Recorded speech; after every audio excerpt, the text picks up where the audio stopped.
নাম দেওয়া হয়েছে বৈশাখী শোভাযাত্রা, সবকিছু মিলিয়ে আসলে একটু বলবেন। গত বছরে আসলে এটার নাম তারা দিয়েছিল আনন্দ শোভাযাত্রা, এবার দিয়েছে তারা বৈশাখী শোভাযাত্রা।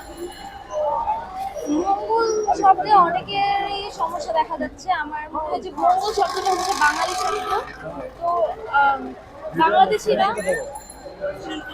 বাংলাদেশিরা এটা আম, বিগত কয়েক বছরে আর কি নামটা পরিবর্তন করার চেষ্টা করছে। এটা আসলে কাম্য না, কারণ এটা আমাদের ঐতিহ্য।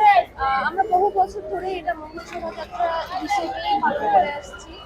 তো এবার যে বৈশাখী শোভাযাত্রা নামটা দিয়েছে এটা আমার আসলে ভালো লাগেনি, এবং আমরা হচ্ছে মঙ্গল শোভাযাত্রার ব্যানারেই দাঁড়িয়েছি। আসলে ভালো লাগে জিনিসটা নামের কারণে, নাকি হচ্ছে নতুনত্ব একটি নাম এসেছে? অনুষ্ঠান তো same। অনুষ্ঠান সেম, কিন্তু নামটা তো পরিবর্তন করে দিচ্ছে, যেটা আসলে ঐতিহ্যটা আসলে পরিবর্তন করে দিচ্ছে। তো এই জন্য একটু বলবেন আসলে এখানে এসে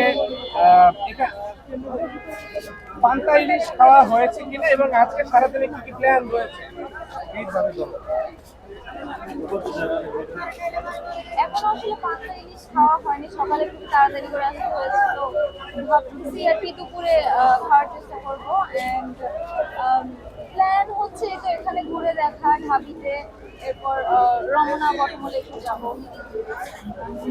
আহ, এই